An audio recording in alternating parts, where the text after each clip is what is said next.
बहुत सवाल पूछते हैं। Welcome lost. आप सत्संग सुनना शुरू करो, ये सब सवालों के जवाब उन्हीं में है।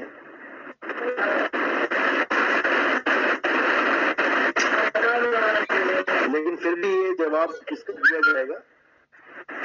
जब जीती जी सूरत शब्द में समाती है तो उस अनुभव के बाद सूरत वापस क्यों आ जाती है? क्योंकि कर्मों का बंधन तो खत्म हो जाता है? बिल्कुल नहीं, ऐसा नहीं होता कि कर्मों का बंधन खत्म हो गया। कर्मों का बंधन खत्म करके आपने जाना कहाँ है, रहना कहाँ है, समाना कहाँ है, इसका बोध होता है जब सूरत शब्द में लीन होती है। तब आपको एक ऐसा घर पता लग जाता है जहां पर आपने रहना है। घर माही घर दिखावे, वाणी में इसीलिए बोला गया है। एक घर हो गया ये नकली, ये शरीर जिसे तीन लोग कहा जाता है, नकली है। और जो इस नकली घर में असली घर ढूंढ रहे हैं, कोई त्रिपुटी में लगा हुआ ढूंढने, ये नकली घर में असली घर ढूंढ रहे हैं, इनका वो बुरा हाल होने वाला है कि परमात्मा ही बचाए नहीं। अब असली घर कहाँ है? असली घर है नकली घर के बाहर, जहां पे सूरत लीन होती है, तीन लोक को छोड़ के चौथे लोक में लीन होती है, जिसको बोल रहा है तीन लोक हैं देह में और रोम रोम में धाम, बिन सतगुरु ना पाइए सार शब्द निज नाम। बिना सतगुरु के सार शब्द यानी कि विदेही ज्ञान नहीं होता है।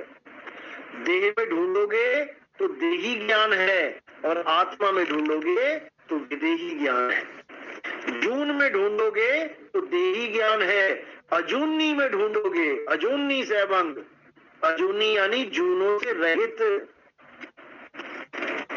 ये तोता पिंजरे में फंसा हुआ है, अगर वो अपने आसमान को पिंजरे में ढूंढेगा उससे बड़ा बेवकूफ नहीं है कोई। आसमान पिंजरे से बाहर है, जहां उसने विहंगम चाल से जाना है, उड़ के ही जा सकता है। वो वही चाल है जो शरीर से बाहर करती है सीधे, नहीं तो चींटी की चाल, मगड़ी की चाल, मछली की चाल, ये सब शरीर में ही रह जाती हैं और आपका जीवन, अनमोल जीवन बर्बाद हो जाता है। इसीलिए कबीर साहब ने एक ही बात करी है बस, कि शब्द विहंगम चाल हमारी और कहें कबीर सतगुरु दी तारी। खुले कपाट शब्द झनकारी, पिंड अंड के पार सो देश हमारा है, करने नदीदार महल में प्यारा है। यही विहंगम चाल है। विहंगम चाल में कोई रूहानी मंडल नहीं आते कि कोई कहे कि 5 पानी मंडल में जाएंगे होके, नहीं जाएंगे। बाईपास कि कोई कहे कि 5 शब्द सुनाई देंगे हमें, नहीं सुनेंगे। बाईपास, हर चीज को बाईपास करते हुए सीधे विहंगम चाल से सीधे सत्य पे निशाना लगेगा। निशाना कोई मारे संत सुजान, लेकिन ये निशाना वही लगा पाएगा जिसको अर्जुन जैसा ज्ञान हो जाएगा।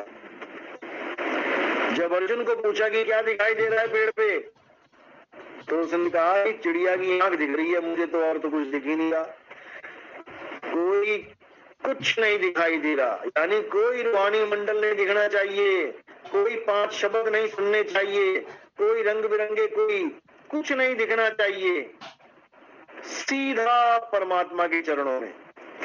इसी को गरीबदास जी ने बोला सतगुरु के लक्षण कहूं, लक्षण है।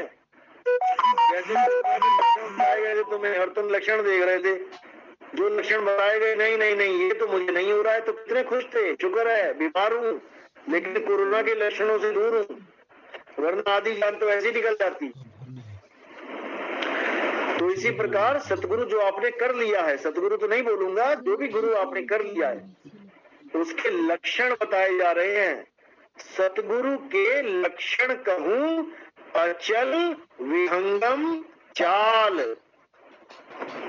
अचल, ये 5 रूहानी मंडल वाला अचल अवस्था में नहीं रहना है, एक पार किया दूसरा पार किया। अचल का मतलब होता है आत्मा का ज्ञान देना। अचल आत्मा है। हे अर्जुन, आत्मा अखंड है, अबोल है, अडोल है, अचल है। पहले तुम्हें आत्मा का ज्ञान देवे, उस अचल अवस्था का ज्ञान देवे कि कहां पे सूरत को जोड़ना है, जहां अचल है। अचल है तो तुम्हारी सूरत भी अचल हो जाएगी। और चलता हुआ नाम है तो तुम्हारी सूरत भी चलती रहेगी। जैसे श्वास वाला नाम है, चलने वाला नाम है, श्वास आई श्वास गई, श्वास आई श्वास गई। अब इसमें अगर किसी गुरु ने तुम्हें रमा दिया तो जो खुद आ और जा रही है उसमें तुम्हारी सूरत कैसे स्थिर हो जाएगी भाई? तुमने एक बच्चे को झूले पे लटका दिया, जो झूला ही गोल गोल घूम रहा है, तुम्हारा बच्चा स्थिर कैसे हो जाएगा?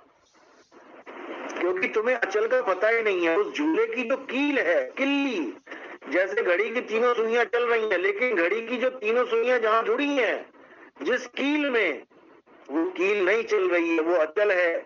जैसे चक्की चल रही है लेकिन चक्की के बीच में जो कील है वो अचल है।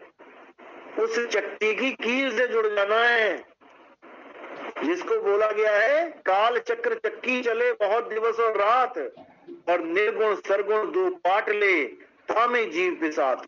कोई निर्गुण को पकड़ के बैठ गया, कोई सरगुण को पकड़ के बैठ गया, कोई निराकार को भगवान मान के बैठ गया, कोई साकार को भगवान मान के बैठ गया, जबकि परमात्मा निर्गुण सरगुण दोनों से न्यारा, और जानेगा कोई जाननहारा।